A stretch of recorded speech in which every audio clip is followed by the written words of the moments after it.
Hello friends, नमस्कार। एक बार फिर स्वागत है आपका चैनल राहुल टिच में। मैं हूं आपका साथी हरकंजन। दोस्तों, आज की इस वीडियो में बात करने वाले हैं क्लास 10th के ज्योग्राफी यानी भूगोल के हम चैप्टर 1 का पूरा अध्ययन करेंगे बहुत ही बेहतरीन तरीके से। तो उम्मीद है कि वीडियो को अंत तक देखिएगा। जब वीडियो अंत तक देखिए तब तक समझ में नहीं आएगा, वीडियो को अंत देखिए पूरा पूरा समझ में आएगा। चलिए शुरू करते हैं संसाधन से। इसमें मेरे चैप्टर का नाम है संसाधन एवं विकास। संसाधन क्या होते हैं? संसाधन, देखिए, संसाधन जो हमारी मानवीय आवश्यकताओं को पूर्ति करता है उसे हम क्या कहते हैं? संसाधन कहते हैं। इसको हम एक छोटी भाषा में बोल सकते हैं। जो संसाधन जो होता है, जो मानवीय आवश्यकताओं को करता है, पूरी करता है, मानव हम है जो हमारी आवश्यकताओं की पूर्ति करता है, उसे हम संसाधन कहते हैं। यहाँ पर लिखा गया संसाधन बारे में कि हमारे पर्यावरण में उपलब्ध प्रत्येक वस्तु जो हमारी आवश्यकताओं को पूरा करने में प्रयुक्त की जा सकती है और जिसको बनाने के लिए प्रौद्योगिक उपलब्ध है, जो आर्थिक रूप से संभाव्य और सांस्कृतिक रूप से मान्य है, वो संसाधन कहलाती है। मतलब कह रहे हैं कि हमारे पर्यावरण किसको बोलते हैं? हमारे पूरे आसपास में उपलब्ध प्रत्येक वस्तु जो हमारी आवश्यकताओं को पूरा करने में प्रयुक्त की जा सकती है, उसे हम क्या कह सकते हैं? संसाधन कहते हैं। अब हम संसाधन को प्रकार पढ़ेंगे। संसाधन को प्रकार में देख रहे हैं कि संसाधन को विभिन्न आधारों पर बांटा गया है। संसाधन को विभिन्न आधारों पर बांटा गया है। उत्पत्ति के आधार पर बांटा गया है, समाप्यता के आधार पर बांटा गया है, स्वामित्व के आधार पर बांटा गया है और विकास के आधार पर बांटा गया है। तो हम सबसे पहले पढ़ते हैं कि संसाधन को उत्पत्ति के आधार पर दो भागों में बांटा गया है। एक बांटा गया है जैव संसाधन और दूसरा बांटा गया है अजैव संसाधन। उसी प्रकार समाप्यता के आधार पर संसाधन को दो भागों में बांटा गया है, नवीकरणीय और अनवीकरणीय। और स्वामित्व के आधार पर संसाधन को चार भागों में बांटा गया है, व्यक्तिगत संसाधन, सामुदायिक संसाधन, राष्ट्रीय संसाधन, अंतर्राष्ट्रीय संसाधन।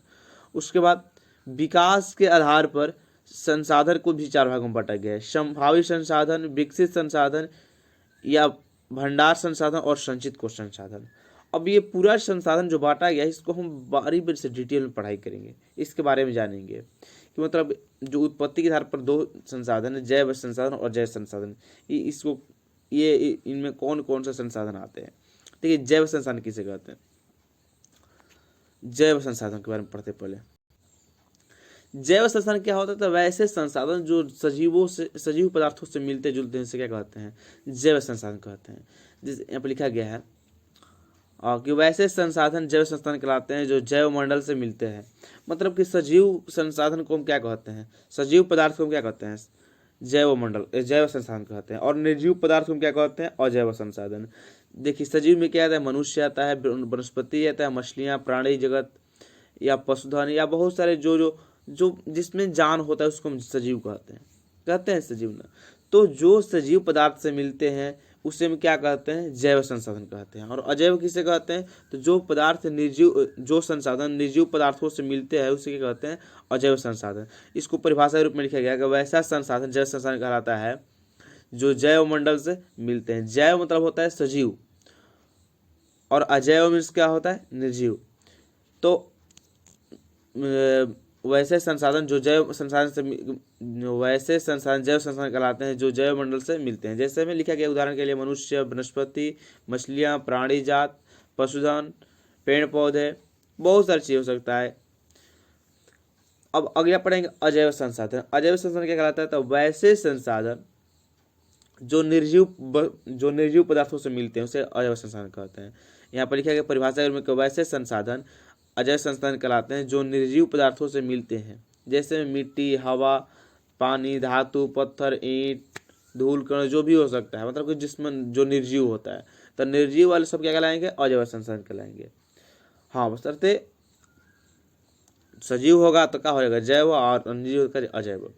अब पढ़ेंगे समाप्यता के आधार पर संसाधन के प्रकार। तो समाप्यता के आधार पर संसाधन के दो प्रकार होते हैं। एक होता है नवीकरणीय योग्य संसाधन और दूसरा होता है अनवीकरणीय योग्य संसाधन। नवीकरणीय योग्य क्या होता है?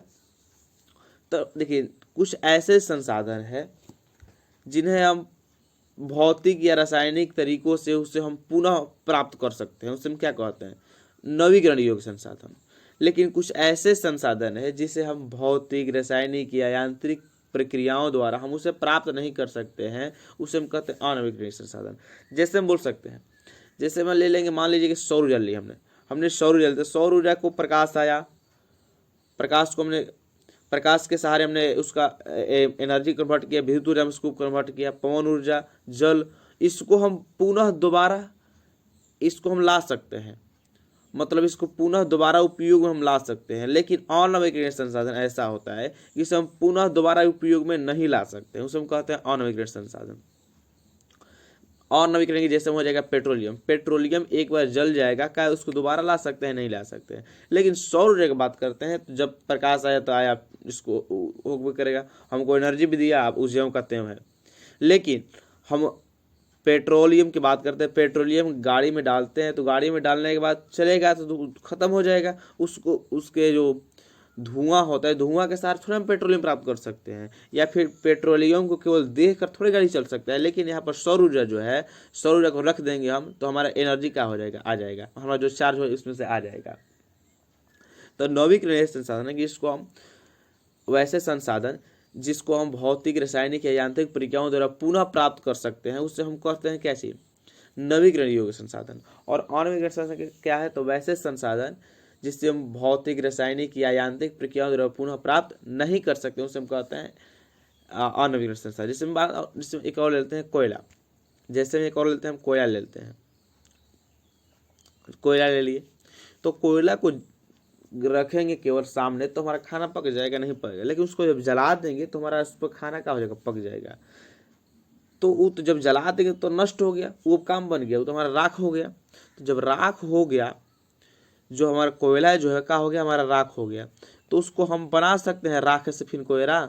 उसको हम राख से फिर कोयला बना सकते हैं? नहीं बना सकते हैं। तो इसलिए वो ऐसे जो संसाधन होते हैं जिसको हम पुनः प्राप्त नहीं कर सकते हैं, उसे हम क्या कहते हैं? अनवीकरणीय संसाधन। देख रहे थोड़ा सा परिभाषा के रूप में लिखा गया कि कुछ ऐसे संसाधन होते हैं जिन्हें हम भौतिक, रासायनिक या यांत्रिक प्रक्रियाओं द्वारा नवीकृत या पुनः उत्पन्न कर सकते हैं, वैसे संसाधन, ऐसे संसाधन को हम नवीकरणीय योग्य संसाधन कहते हैं। जैसे में सौर ऊर्जा, पवन ऊर्जा, जल, जीव जंतु। और हमें लिखा भी है कि कुछ ऐसे संसाधन होते हैं जिन्हें हम किसी भी तरीके से नवीकृत या पुनः उत्पन्न नहीं कर सकते हैं, ऐसे संसाधन को अनवीकरणीय योग्य संसाधन कहते हैं। उदाहरण जीवाश्म ईंधन, धातु। अब देखिए थोड़ा धातु में थोड़ा सा डिफॉल्ट है, धातु को कुछ ऐसे धातु इसको हम पुनः प्राप्त कर सकते हैं और कुछ ऐसा तो इसको हम पुनः प्राप्त नहीं कर सकते हैं। कुछ इसके बारे में कुछ नोट्स लिखा गया है, पढ़ लेते हैं। लिखा गया यह कि इन संसाधनों को निर्माण में लाखों वर्ष लग जाते हैं, इसलिए इनका नवीकरण करना असंभव होता है। इसमें कुछ ऐसे संसाधनों को पुनः चक्रीय किया जा सकता है, जैसे कि धातु। कुछ ऐसे संसाधन भी होते हैं जिनका पुनः चक्रीय नहीं किया जा सकता, जैसे जीवाश्म ईंधन। जिसे बोल रहा है कि ये ऐसे संसाधन है जिनको बनाने के लाखों वर्ष लग जाते हैं। जो कोयला होता है, जो पेट्रोलियम होता है, देखेंगे कि कहीं कहीं समुद्र के अंदर इसका क्या स्रोत मिला, कोयला का, कोयले का नहीं, पेट्रोलियम का। या फिर बोल सकते हैं कि जो झारखंड में हमारा कोयला वाला जगह है वो बहुत नीचे है, पृथ्वी के अंदर से कोयला निकलता है। तो वहाँ पर क्या हुआ था, लाखों वर्ष पहले भूकंप के कारण वहाँ पर बहुत सारे पेड़ वनस्पति क्या दब गए थे, तो उसी कारण क्या कोयला उत्पन्न होगा। तो यहाँ पर लाखों वर्ष लग जाते हैं, इसीलिए इसको नवीकरण करना संभव नहीं होता है। अब चलिए आगे बढ़ते हैं। स्वामित्व के आधार पर संसाधनों के प्रकार पढ़ेंगे। स्वामित्व 4 होते हैं, व्यक्तिगत, सामुदायिक, राष्ट्रीय और अंतर्राष्ट्रीय। तब पढ़ते हैं व्यक्तिगत संसाधन क्या होता है। देखिए वैसे संसाधन, इससे थोड़ा नाम से पता चल रहा है, व्यक्तिगत वैसे संसाधन जिस पर किसी एक व्यक्ति का हक होता है, किसी खास व्यक्ति या किसी एक व्यक्ति का हक होता है, उससे हम क्या कहते हैं? व्यक्तिगत संसाधन कहते हैं। मतलब मान लीजिए कि हमारा घर हो गया, तो घर पर किसका हक है? मेरा हक है, कोई दूसरा थोड़ा अगर हमारे घर पर कब्जे चलाएगा, नहीं चलाएगा। बोल सकते हैं हमारा बगीचा जो है, बगीचा पर किसका हक रहेगा? मेरा हक रहेगा। कहेंगे दुकान में किसका हक रहेगा? मेरा हक रहेगा। तो ऐसे जो संसाधन होते हैं, यह इस संसाधन को व्यक्तिगत संसाधन कहते हैं। लिखा गया है कि वैसा संसाधन व्यक्तिगत संसाधन कहलाता है जिनका स्वामित्व निजी व्यक्ति के पास होता है, जिसका जो अधिकार होता है किसी एक निजी व्यक्ति के पास होता है, मतलब किसी खास व्यक्ति के पास होता है, किसी किसान का जमीन, मान लीजिए कि हमारा जमीन है तो कोई दूसरा का थोड़े जोत लेगा, नहीं जोतेगा। घर आदि या फिर बगीचा ले सकते हैं, दुकान ले सकते हैं, किसी क्योंकि दुकान घर हुआ इस पर किसका हक होता है, किसी एक आदमी का हक होता है। ठीक है, उम्मीद है कि समझ में आ रहा आपको। नहीं समझ में आ रहा तो कमेंट जरूर कीजिएगा, और अच्छा लगा हो तो रिस्पॉन्स दीजिएगा, तो अगला वीडियो बनाएंगे, अन्यथा छोड़ देंगे। अगला क्वेश्चन जो है कह रहा है कि सामुदायिक संसाधन क्या है। तो वैसे संसाधन, समुदाय, देखिए समुदाय क्या होता है, जिस पर किसी समुदाय का पूरा हक होता है। समुदाय किसको बोलते हैं, तो जहाँ पर कुछ लोगों का हक हो, मतलब कुछ लोग उसको समुदाय बोलते हैं। जिससे मान एक हिंदू समुदाय हो गया, एक मुसलमान समुदाय हो गया, एक पूरे गांव के समुदाय भी हो सकता है, एक पूरे जिला के भी समुदाय को उसको बोल सकते हैं। तो सामुदायिक संसाधन समझिए क्या होता है। सामुदायिक संसाधन क्या होता है, तो वैसे संसाधन जिस पर किसी समुदाय का हक होता है, किसी समुदाय का हक होता है या किसी समाज का हक होता है, उससे क्या कहते हैं, सामुदायिक संसाधन कहते हैं। से बोल सकते हैं मंदिर, मंदिर में किसका हक होता है, तो पूरे हिंदुओं का हक होता है। बोलेंगे मस्जिद, मस्जिद में किसका हक होता है, तो पूरे मुसलमानों का हक होता है। कहेंगे तालाब, तालाब जो होता है तालाब पर पूरे गांव का हक है। कहेंगे पार्क, पार्क में पूरे गांव के लोगों का, पूरे शहर के लोगों का हक उस पर है। चरगाह, चरगाह पर भी सभी लोगों का हक है। शमशान, पूरे मुसलमानों का हक है उसमें। तो मतलब कि बोल सकते इस पर कि समुदाय का पूरा हक होता है, उसमें क्या कहते हैं, सामुदायिक संसाधन कहते हैं। ठीक है ना, लिखा गया यहाँ पर भाषा पढ़ लेते हैं। वैसे संसाधन सामुदायिक संसाधन कहलाते हैं जिनका स्वामित्व समुदाय या समाज के पास होता है। वहीं बताए उससे क्या कहते हैं, सामुदायिक संसाधन कहलाते हैं। ठीक है ना, जैसे में चरगाह, तालाब, पार्क, शमशान, कब्रिस्तान। अगला पढ़ते हैं, राष्ट्रीय संसाधन क्या कहते हैं। राष्ट्रीय संसाधन, तो वैसे संसाधन राष्ट्रीय संसाधन कहलाते हैं जिनका स्वामित्व राष्ट्र के पास होता है। उदाहरण के लिए सरकारी जमीन, सड़क, नहर, रेल। मतलब कि देखिए सुनो, बात ये कह रखा है कि वैसे संसाधन जिसका अधिकार राष्ट्र के पास होता है, किसी भी राष्ट्र के पास होता है, उसे क्या कहते हैं, राष्ट्रीय संसाधन कहते हैं। जो सरकारी जमीन है, इस पर किसका अधिकार होगा, मेरा थोड़ा इस पर हक है। सड़क पर हमारा थोड़े हक है कि हम कहेंगे हमारा सड़क है। नहर पर हमारा थोड़ा हक है, रेल पर हमारा थोड़ा हक है। लेकिन इस पर किसका हक चल सकता है, इस पर सरकार का हक रहता है। जब मन करेगा तब उस सरकारी जमीन ले लेगा, जब मन करेगा तब सड़क को बना देगा, जब मन करेगा तब नहर में पानी छोड़ेगा, जब मन होगा तब रेल बंद कर देगा, चालू कर देगा। उस पर सरकार का हक है, तो उसको हम बोलते हैं राष्ट्रीय संसाधन। ठीक है, अगला है अंतर्राष्ट्रीय संसाधन। ये देखिए थोड़ा सा, अंतर्राष्ट्रीय संसाधन क्या है, तो वैसे अंतर्राष्ट्रीय संसाधन कहलाते हैं जिनका नियंत्रण अंतर्राष्ट्रीय संस्थाओं द्वारा किया जाता है। जिसे समझने के लिए समुद्रीय क्षेत्र का उदाहरण लेते हैं। किसी भी देश की तट रेखा से 200 किलोमीटर तक समुद्री क्षेत्र पर ही उस देश का नियंत्रण होता है। उसके आगे समुद्री क्षेत्र अंतर्राष्ट्रीय संसाधन का नियंत्रण करते हैं। थोड़ा समझ लीजिए अंतर्राष्ट्रीय संसाधन क्या है, तो वैसा संसाधन जिनका नियंत्रण अंतर्राष्ट्रीय संस्थाओं द्वारा किया जाता है, उसे क्या कहते हैं, अंतर्राष्ट्रीय संसाधन कहते हैं। और बता दें, मान लीजिए एक तरह से ये हमारा क्या होगा, समुद्र हो गया। ये हमारा एक तरह से मान लो कि हमारा देश हो गया, यहाँ पर ये हमारा देश हो गया। यहाँ से यहाँ तक 200 किलोमीटर है। अब इसके आगे हमको जाना है मछली मारने के लिए, फिर जाना है यहाँ पर हमको पेट्रोलियम का स्रोत मिल गया। यहाँ पर मान लेते हैं पेट्रोलियम का स्रोत मिल गया। अब हमको यहाँ से पेट्रोलियम निकालने जाएंगे तो हमको नहीं निकालने दिया जाए। क्यों? क्योंकि आप 200 किलोमीटर से आगे चले गए। आप अपने मन से यहाँ से पेट्रोलियम नहीं निकाल सकते हैं। इसे निकालने के लिए हमें अंतर्राष्ट्रीय संस्थाओं से क्या करना पड़ेगा, राय सलाह लेना पड़ेगा, नहीं तो आपके देश के ऊपर दंड लग सकता है। लेकिन वही बात करते हैं कि हमको यहाँ पर निकालना होगा पेट्रोलियम, और हम यहाँ पर हैं तो आराम से निकाल सकते हैं, क्योंकि हमारे यह सीमा से 200 किलोमीटर के अंदर के दायरे में है। तो जब समुद्रीय तट रेखा इसको बोलते हैं जहाँ पर पानियों की रेखा, मतलब जहाँ पर पानी होता है तो उसको बोलते हैं तट रेखा बोलते हैं।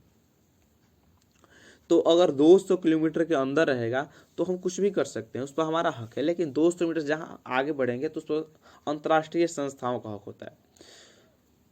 अब उससे हमें क्या करना पड़ेगा, उससे अनुमति लेना पड़ेगा, तब वो काम कर सकते हैं। तो इस संसाधन को हम बोलते हैं कि अंतर्राष्ट्रीय संसाधन कहते हैं। ठीक है, अगला पढ़ेंगे हम विकास के आधार पर, विकास के स्तर के आधार पर संसाधन के प्रकार। ठीक है, तो इसमें पढ़ेंगे संभावित संसाधन। संभावित संसाधन क्या होते हैं, तो किसी भी देश या क्षेत्र में कुछ ऐसे संसाधन होते हैं जिनका उपयोग वर्तमान में नहीं हो रहा होता है, इन्हें संभावित संसाधन कहते हैं। मतलब कुछ ऐसे संसाधन है जिनका भी उपयोग नहीं हो रहा है लेकिन उसको वर्तमान में उपलब्ध है लेकिन उसका उपयोग नहीं हो रहा है, उसको भविष्य के लिए रखा गया है। जैसे बोल सकते हैं कि राजस्थान और गुजरात में जो लगा है सौर ऊर्जा प्लांट, सौर ऊर्जा वहाँ पर पूरा लगा हुआ है। मतलब कि जब हमारे कोयला खत्म हो जाएगा तो वहाँ का जो बिजली होता है वो बिजली कैसे उत्पन्न होता है, तो कोयले से उत्पन्न होता है। आप लोगों को पता नहीं तो समझ लीजिए कि अगर जो बिजली होता है वो कोयला से उत्पन्न होता है। अगर मान लीजिए कोयला भविष्य में खत्म हो जाता है तो हमारा बिजली कैसे उत्पन्न होगा, तो इसलिए हमारा बहुत सारी क्या चीज वहाँ पर बहुत सारे सौर ऊर्जा प्लांट क्या चीज लगाए गए हैं जहाँ से हम बिजली प्राप्त कर सकते हैं। तो ऐसे ये भी संसाधन हमारे लिए बना हुआ है कि मान लीजिए जब खत्म होता है तो तुरंत ही काम कर लेंगे, तो इसको बोलते हैं संभावित संसाधन। मतलब संभावना के लिए इसको रखा गया है कि जब हमारा संभावना हो रहा है कि खत्म हो रहा है तो इस संसाधन को हम उपयोग में ला सकते हैं। अगला पढ़ेंगे हम विकसित संसाधन। विकसित संसाधन क्या है, तो वैसे संसाधन विकसित संसाधन कहता है जिनका सर्वेक्षण हो चुका है, जिनके उपयोग गुणवत्ता और मात्रा निर्धारित हो चुकी है।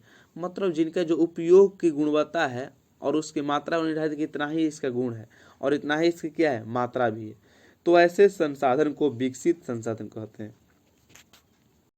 अगला पढ़ेंगे भंडार। भंडार क्या होता है, भी एक संसाधन है।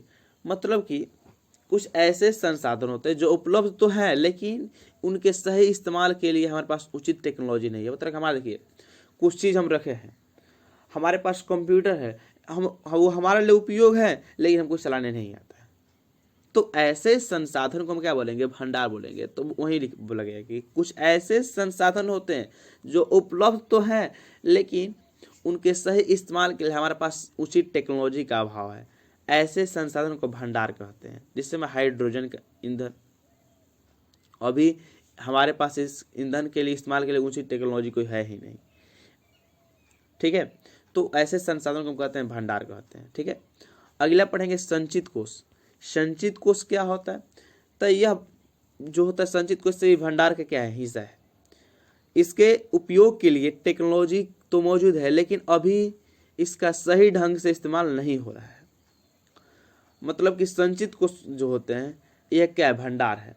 जैसे में मान लेते हैं कि हमारे पास मान लिया कि आने वाले समय में पूरा भूख हड़ताल होने वाला है, खाना का हड़ताल होने वाला है, मतलब कि बोल सकते हैं कुछ भी किसी चीज़ का हड़ताल होने वाला है, तो उसका हम भंडार कर लिए हैं आज वे से। अभी ठीक ठाक है लेकिन हो सकता है कि आने वाला समय में क्या हो जाए, जैसे कि अभी कोरोना काल चल रहा है। जैसे देख रहे हैं कि आप लोग देखे होंगे कि लोग ऑक्सीजन को चुरा चुरा कर अपने पास ला रहे हैं, तो वैसे क्या हो रहा है, ऑक्सीजन के क्या कर रहे हैं, अपने पास भंडार कर रहे हैं।